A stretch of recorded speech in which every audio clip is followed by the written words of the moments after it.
I do what I do because I can relate to needing to relate to someone. And I think that when you realize that you can relate to somebody, that you can put that to rest. You don't feel alone anymore, and then you can kind of move on from that.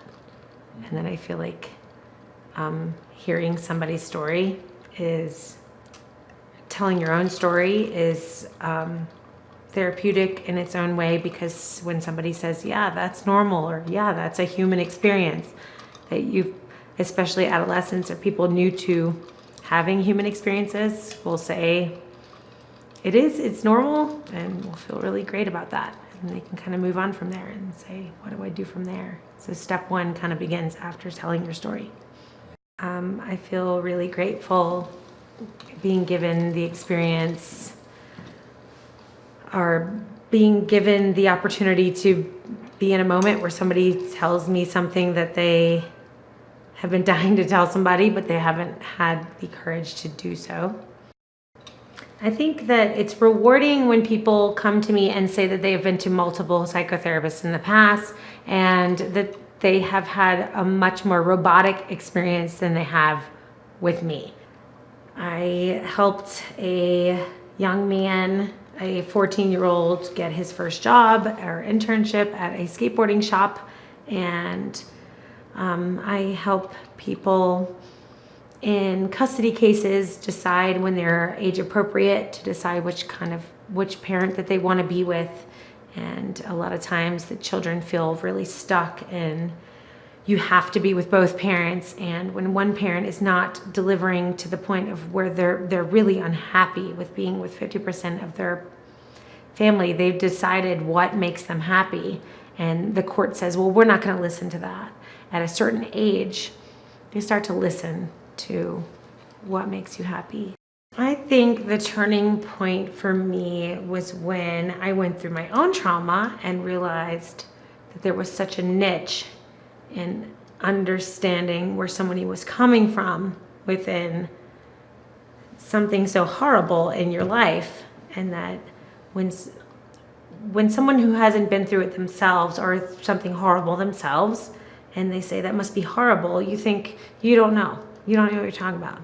But when somebody else understands what you're talking about, that you feel much more relieved that you're not alone in that moment, and that they understand that moment, whether it be their personal moment and different from yours. They at least understand their own moment of trauma. I do not accept insurance. However, I would provide an invoice for any insurance companies that anybody was affiliated with. The services that I offer to clients are way more inclusive to their emotional well-being than would be compensated by any insurance company. So that means that if a teenager has the need for autonomy and to get out of the house, or to feel some sort of motivation other than peers that are not proving to be positive influences on them, then we try to find the motivation that's involved there. If the motivation lies beyond the household, which usually does, I will be a part of that process, which is to find that motivation and to get them there, such as get them the interview of the job that they need, a gym membership, or whatever their motivation is, whatever they want to have the change being, and whatever is going to motivate them into having a happier, more healthy life, I'm going to be a part of. And that sometimes does not involve being in the home or in the office. And I understand that it's different for teens than it is for adults in that case, and I'm willing to go that extra mile. Insurance companies do not cover that. I really knew I would love working with teens, and I really have just developed such a niche for teens, emerging adulthood, late teens. So anybody really 10 to 24, however, most specifically 15 to 20. And I love that age because they really have a lot to figure out. There's a lot of changes going on, and I really feel like it's very influential to be a part of that change and to help that kind of emerging adulthood happen in a healthy, happy way. And I feel like that could make a big difference in the world.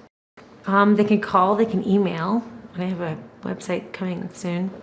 My Psychology Today profile has all that information on it, and so does my Facebook business. My name is Erica Hubbard, and I'm a licensed social worker, registered psychotherapist.